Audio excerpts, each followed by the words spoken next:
Épître de Pierre, chapitre 1er.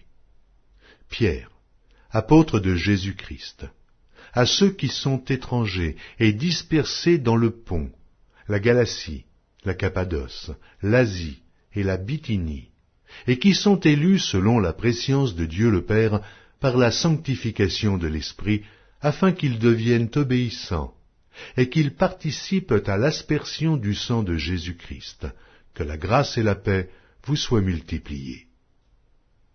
Béni soit Dieu le Père de notre Seigneur Jésus-Christ qui, selon sa grande miséricorde, nous a régénérés par une espérance vivante, par la résurrection de Jésus-Christ d'entre les morts, pour un héritage qui ne se peut ni corrompre, ni souiller, ni flétrir, lequel vous est réservé dans les cieux. À vous qui, par la puissance de Dieu, êtes gardés par la foi pour le salut, prêt à être relevé dans les derniers temps. C'est là ce qui fait votre joie.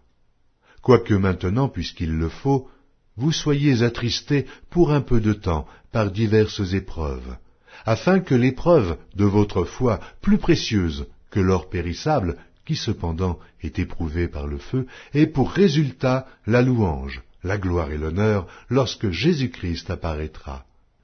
Lui que vous aimez sans l'avoir vu, en qui vous croyez sans le voir encore, vous réjouissant d'une joie ineffable et glorieuse, parce que vous obtiendrez le salut de vos âmes pour prix de votre foi.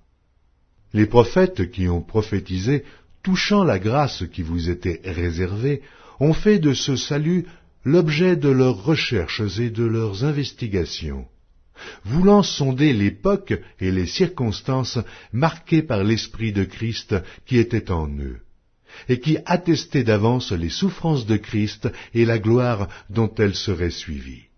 Il leur fut révélé que ce n'était pas pour eux-mêmes, mais pour vous, qu'ils étaient les dispensateurs de ces choses, que vous ont annoncé maintenant ceux qui vous ont prêché l'Évangile par le Saint-Esprit envoyé du ciel, et dans lesquels les anges désirent plonger leur regard.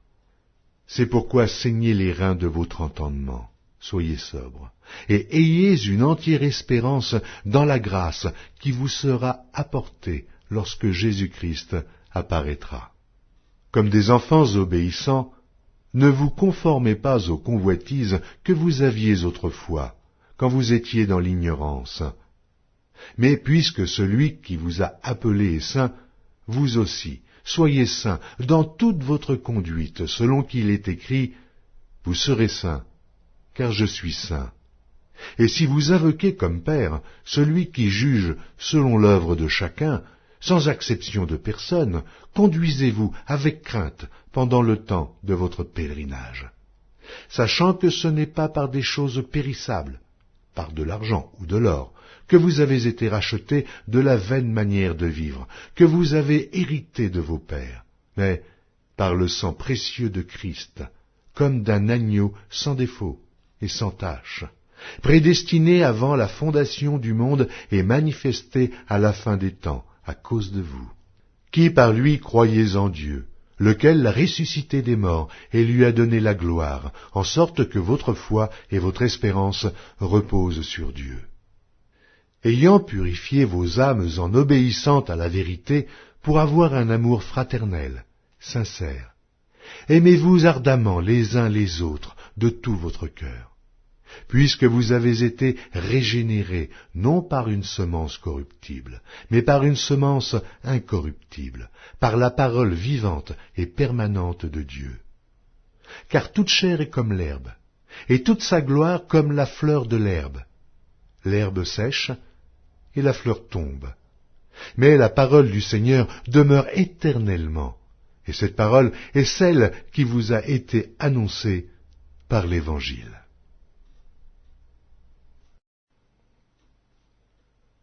Épître de Pierre, chapitre 2.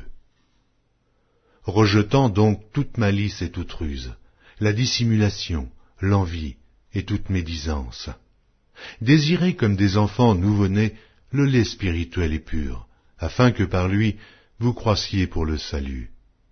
Si vous avez goûté que le Seigneur est bon, Approchez-vous de lui, pierre vivante, rejetée par les hommes, mais choisie et précieuse devant Dieu. Et vous-même, comme des pierres vivantes. Édifiez-vous pour former une maison spirituelle, un saint sacerdoce, afin d'offrir des victimes spirituelles, agréables à Dieu par Jésus-Christ. Car il est dit dans l'Écriture, « Voici, je mets en Sion une pierre angulaire, choisie, précieuse, et celui qui croit en elle ne sera point confus. » L'honneur est donc pour vous qui croyez, mais pour les incrédules. La pierre qu'ont rejetait ceux qui bâtissaient est devenue la principale de l'angle, et une pierre d'achoppement et un rocher de scandale. Ils s'y heurtent pour n'avoir pas cru à la parole, et c'est à cela qu'ils sont destinés. Vous, au contraire, vous êtes une race élue, un sacerdoce royal, une nation sainte, un peuple acquis, afin que vous annonciez les vertus de celui qui vous a appelé des ténèbres à son admirable lumière.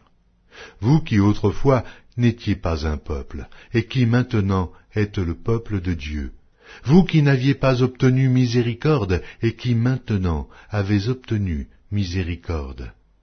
Bien-aimés, je vous exhorte, comme étrangers et voyageurs sur la terre, à vous abstenir des convoitises charnelles qui font la guerre à l'âme.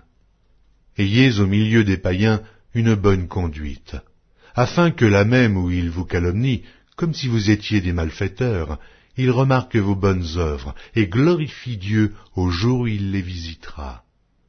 Soyez soumis à cause du Seigneur à toute autorité établie parmi les hommes, soit au roi comme souverain, soit au gouverneur comme envoyé par lui pour punir les malfaiteurs et pour approuver les gens de bien. Car c'est la volonté de Dieu qu'en pratiquant le bien, vous réduisiez au silence les hommes ignorants et insensés, étant libres, sans faire de la liberté un voile qui couvre la méchanceté, mais agissant comme des serviteurs de Dieu. Honorez tout le monde, aimez les frères, craignez Dieu, honorez le roi. Serviteurs, soyez soumis en toute crainte à vos maîtres, et non seulement à ceux qui sont bons et doux, mais aussi à ceux qui sont d'un caractère difficile. Car c'est une grâce que de supporter des afflictions par motif de conscience envers Dieu, quand on souffre injustement. En effet, quelle gloire y a-t-il à supporter de mauvais traitements pour avoir commis des fautes? Mais si vous supportez la souffrance lorsque vous faites ce qui est bien, c'est une grâce devant Dieu. Et c'est à cela que vous avez été appelés, parce que Christ aussi a souffert pour vous, en laissant un exemple, afin que vous suiviez ses traces. Lui qui n'a point commis de péché, et dans la bouche duquel il ne s'est point trouvé de fraude. Lui qui injuriait ne rendait point d'injure, maltraité ne faisait point de menaces, mais s'en remettait à celui qui juge justement. Lui qui a porté lui-même nos péchés en son corps sur le bois, afin que, morts au péché, nous vivions pour la justice. Lui par les meurtrissures duquel vous avez été guéris. Car vous étiez comme des brebis errantes, mais maintenant, vous êtes retournés vers le pasteur et le gardien de vos âmes.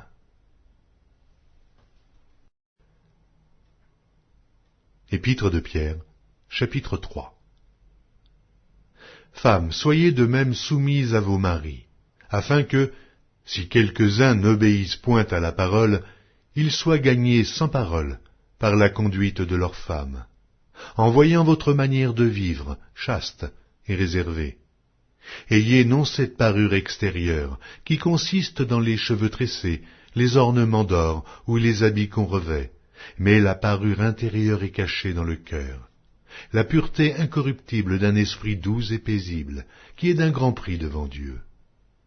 Ainsi se paraient autrefois les saintes femmes qui espéraient en Dieu soumises à leur mari, comme Sarah qui obéissait à Abraham et l'appelait son Seigneur. C'est d'elles que vous êtes devenues les filles, en faisant ce qui est bien, sans vous laisser troubler par aucune crainte. Marie, montrez à votre tour de la sagesse dans vos rapports avec vos femmes, comme avec un sexe plus faible. Honorez-les comme devant aussi hériter avec vous de la grâce de la vie. Qu'il en soit ainsi, afin que rien ne vienne faire obstacle à vos prières. Enfin, soyez tous animés des mêmes pensées et des mêmes sentiments, pleins d'amour fraternel, de compassion, d'humilité. Ne rendez point mal pour mal, ou injure pour injure. Bénissez au contraire, car c'est à cela que vous avez été appelés, afin d'hériter la bénédiction. Si quelqu'un, en effet, veut aimer la vie et avoir des jours heureux, qu'il préserve sa langue du mal et ses lèvres des paroles trompeuses, qu'il s'éloigne du mal et fasse le bien, qu'il recherche la paix et la poursuive. Car les yeux du Seigneur sont sur les justes, et ses oreilles sont attentives à leurs prières. Mais la face du Seigneur est contre ceux qui font le mal. Et qui vous maltraitera si vous êtes zélés pour le bien? D'ailleurs, quand vous souffririez pour la justice, vous seriez heureux. N'ayez d'eux aucune crainte, et ne soyez pas troublés. Mais sanctifiez dans vos cœurs, Christ le Seigneur étant toujours prêt à vous défendre avec douceur et respect devant quiconque vous demande raison de l'espérance qui est en vous. Et ayant une bonne conscience, afin que, là même où ils vous calomnient comme si vous étiez des malfaiteurs, ceux qui décrient votre bonne conduite en Christ soient couverts de confusion. Car il vaut mieux souffrir, si telle est la volonté de Dieu, en faisant le bien qu'en faisant le mal. Christ aussi a souffert une fois pour les péchés, lui juste pour des injustes, afin de nous amener à Dieu, ayant été mis à mort quant à la chair, mais ayant été rendu vivant quant à l'esprit, dans lequel aussi il est allé prêcher aux esprits en prison, qui autrefois avaient été incrédules, lorsque la patience de Dieu se prolongeait au jour de Noé, pendant la construction de l'arche, dans laquelle un petit nombre de personnes, c'est-à-dire 8, furent sauvées à travers l'eau. Cette eau était une figure du baptême, qui n'est pas la purification des souillures du corps, mais l'engagement d'une bonne conscience envers Dieu, et qui maintenant vous sauve, vous aussi, par la résurrection de Jésus-Christ, qui est à la droite de Dieu depuis qu'il est allé au ciel, et que les anges, les autorités et les puissances lui ont été soumis.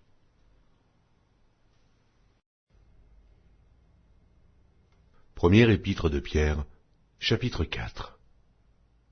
Ainsi donc, Christ ayant souffert dans la chair, vous aussi, armez-vous de la même pensée, car celui qui a souffert dans la chair en a fini avec le péché, afin de vivre non plus selon les convoitises des hommes, mais selon la volonté de Dieu, pendant le temps qui lui reste à vivre dans la chair. C'est assez, en effet, d'avoir dans le temps passé accompli la volonté des païens, en marchant dans la dissolution, les convoitises, l'ivrognerie, les excès du manger et du boire, et les idolâtries criminelles. Aussi trouve-t-il étrange que vous ne vous précipitiez pas avec eux dans le même débordement de débauche, et ils vous calomnient. Ils rendront compte à celui qui est prêt à juger les vivants et les morts. Car l'Évangile a été aussi annoncé aux morts, afin que, après avoir été jugés comme les hommes quant à la chair, ils vivent selon Dieu, quant à l'esprit. La fin de toute chose est proche. Soyez donc sages et sobres pour vaquer à la prière. Avant tout, ayez les uns pour les autres une ardente charité, car la charité couvre une multitude de péchés. Exercez l'hospitalité les uns envers les autres, sans murmure, comme de bons dispensateurs des diverses grâces de Dieu. Que chacun de vous mette au service des autres le don qu'il a reçu. Si quelqu'un parle, que ce soit comme annonçant les oracles de Dieu. Si quelqu'un remplit un ministère, qu'il le remplisse selon la force que Dieu communique, afin qu'en toute chose, Dieu soit glorifié par Jésus-Christ, à qui appartiennent la gloire et la puissance au siècle des siècles. Amen. Bien-aimés, ne soyez pas surpris comme d'une chose étrange qui vous arrive, de la fournaise qui est au milieu de vous pour vous éprouver. Réjouissez-vous au contraire de la part que vous avez aux souffrances de Christ, afin que vous soyez aussi dans la joie et dans l'allégresse, lorsque sa gloire apparaîtra. Si vous êtes outragés pour le nom de Christ, vous êtes heureux, parce que l'Esprit de gloire, l'Esprit de Dieu, repose sur vous. Que nul de vous, en effet, ne souffre comme meurtrier, ou voleur, ou malfaiteur, ou comme s'ingérant dans les affaires d'autrui. Mais si quelqu'un souffre comme chrétien, qu'il n'en ait point honte, et que plutôt il glorifie Dieu à cause de ce nom. Car c'est le moment où le jugement va commencer par la maison de Dieu. Or, si c'est par nous qu'il commence, quelle sera la fin de ceux qui n'obéissent pas à l'évangile de Dieu? Et si le juste se sauve avec peine, que deviendront l'impie et le pécheur? Ainsi que ceux qui souffrent selon la volonté de Dieu remettent leur âme au fidèle Créateur en faisant ce qui est bien. Première épître de Pierre, chapitre 5. Voici les exhortations que j'adresse aux anciens qui sont parmi vous, moi, ancien comme eux, témoins des souffrances de Christ et participants de la gloire qui doit être manifestée. Paissez le troupeau de Dieu qui est sous votre garde, non par contrainte, mais volontairement, selon Dieu, non pour un gain sordide, mais avec dévouement, non comme dominant sur eux qui vous sont échus en partage, mais en étant les modèles du troupeau.